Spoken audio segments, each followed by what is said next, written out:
Oke, assalamualaikum warahmatullahi wabarakatuh. Ya, kali ini kita akan belajar fisika mengenai bab usaha dan energi. Ya, sebelumnya pastikan sebelum kalian menonton ini kalian juga sudah buka LKS-nya, dibandingkan antara penjelasan Mbak Nadi dan yang ada di LKS macam itu ya. Oke, kita langsung saja ke materinya. Ya, sebelum itu yang perlu kalian tahu setelah mempelajari materi bab usaha dan energi, kalian diharapkan bisa mendeskripsikan atau menjelaskan hubungan antara usaha, gaya, dan perpindahan. Kemudian yang kedua, menghitung besar energi potensial, gravitasi, dan pegas, serta energi kinetik, seperti itu. Kemudian yang ketiga, kalian juga diharapkan bisa menganalisis hubungan antara usaha dan energi kinetik.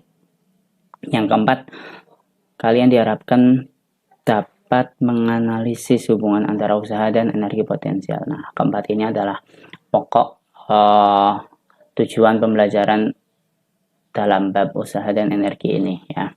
Seperti itu. Oke, yang pertama adalah usaha. Ya, apa itu usaha? Ya, kalau kalian berdagang kayak gitu, usaha nggak? Usaha ya. Kalau kalian mendekati PDKT dengan cewek atau cowok, kalian usaha nggak? Usaha ya. Tapi usaha di fisika bukan semacam itu.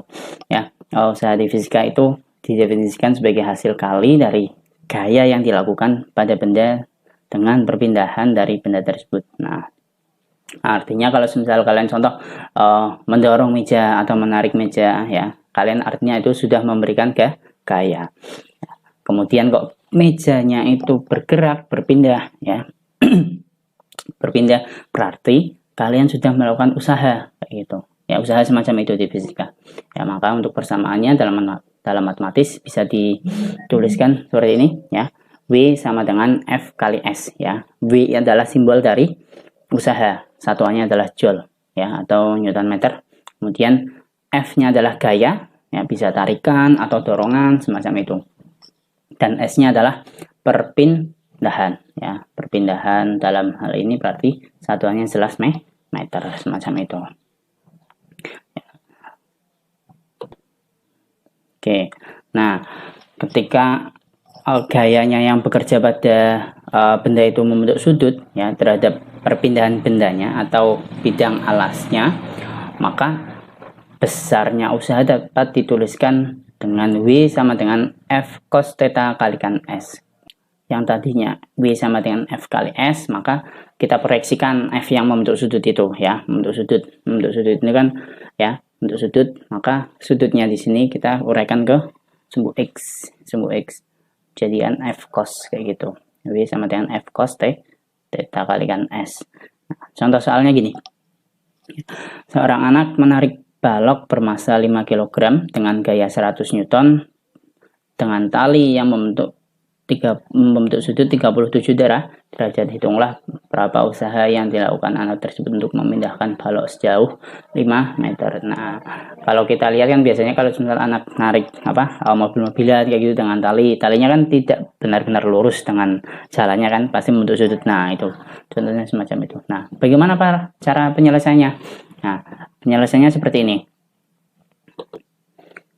Nah, bisa dilihat penyelesaiannya adalah diketahui masanya 5 kg, kemudian F-nya 100 Newton dan tetanya 37 derajatnya. Yang tanya W-nya ketika perpindahannya itu 5 meter.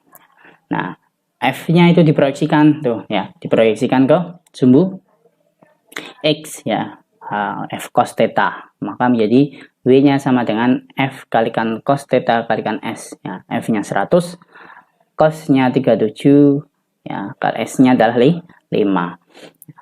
Karena di sini tidak diketahui koefisien gesek kinetiknya ya, maka diabaikan ya, kita anggap tidak ada gesekan. Kalau misal ada nanti kita hitung kumulatifkan ya, diresultankan antara gaya yang bekerja sama gaya gesek kayak gitu. Nah, maka 100 dikalikan dengan 0,8 dikalikan 5, maka W-nya ketemu berapa itu? W-nya ketemu 400 Joule semacam itu ya. Kalian bisa cari-cari contoh soal lagi yang lain, nanti dicoba kerjakan semacam itu. Lanjut ya, materi berikutnya itu adalah energi ya.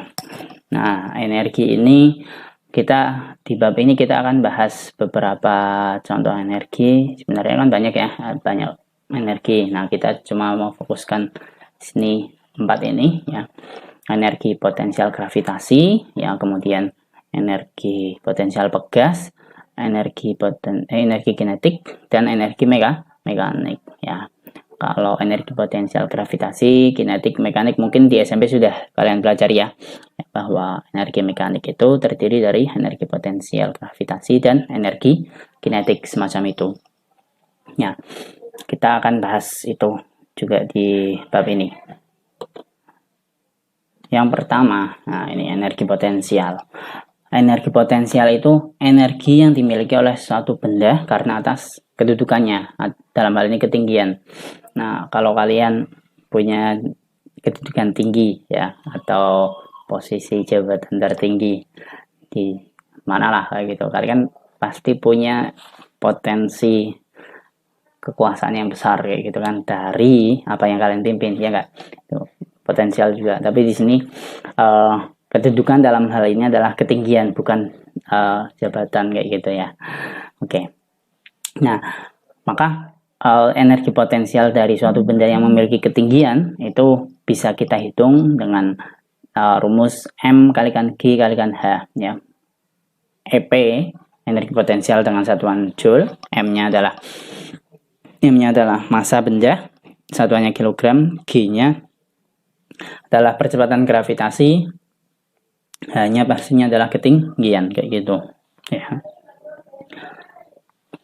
Nah, selanjutnya energi potensial pegas. Nah, namanya aja energi potensial pegas, maka pasti terjadi pada apa? Pegas ya. Energi potensial pegas ini energi yang dimiliki oleh suatu benda karena keadaan tertentu. Keadaan seperti apa? Ya, kita tahu pegas itu kan bisa meregang, bisa mengkerut, bisa memanjang, bisa memendek semacam itu ya. Keadaan itulah yang membuat pegas memiliki energi potensial. Nah, energi potensialnya itu bisa kita hitung dengan setengah kali K kali X kuadrat ya. Dengan K-nya adalah konstanta pegas, kemudian X-nya selisih panjang awal dan akhir ya. Dengan K itu adalah F per X macam itu.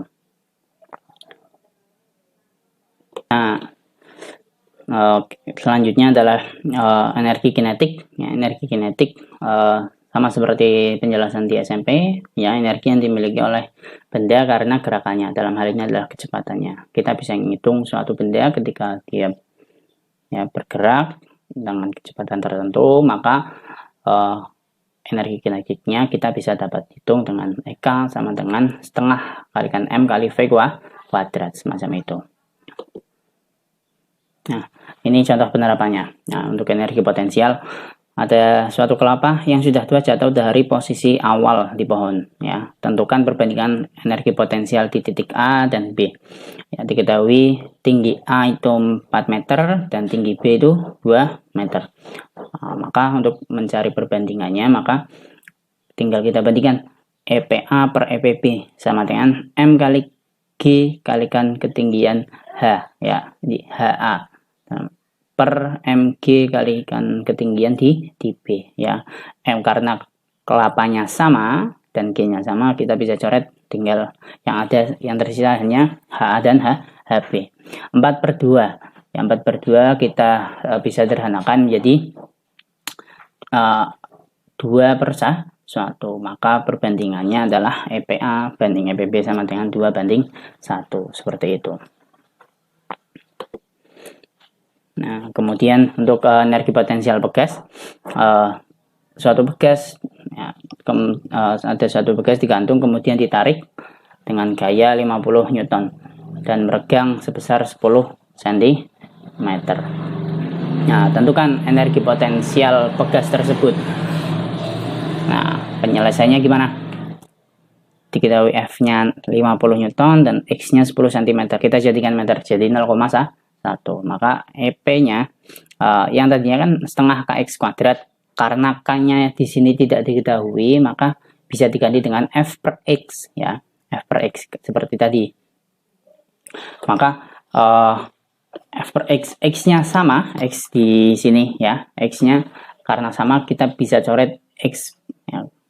Maka tinggal setengah f kalikan x. Setengah kali 50 kali 0,1, maka ketemu EP-nya, energi potensial bekasnya adalah 2,5 Joule, semacam itu. Nah, ini contoh penerapan dari energi kinetik ya.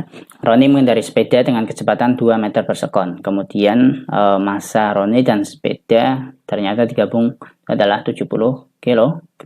Berapa energi kinetik yang dimiliki sistem tersebut? Nah, kita tahu V-nya 2 meter per sekon, massanya adalah 70 kg. Maka EK langsung saja dengan setengah MV kuadrat. Maka setengah kali 70 kali 2 kuadrat, maka ketemu energi kinetiknya adalah 140 Joule. Nah, mungkin itu saja pertemuan kali ini. Nanti jangan lupa silahkan absen di dalam kolom komentar ya. Basisnya kalian biar agak paham, silahkan bisa dikerjakan review penerapan 1 ya, 1 sampai 5. Nanti kalau sebenarnya ada yang kesulitan silahkan bisa ditanyakan semacam itu. Kita akhiri dulu ya pertemuan kali ini. Terima kasih, kurang lebihnya mohon maaf. Wassalamualaikum warahmatullahi wabarakatuh.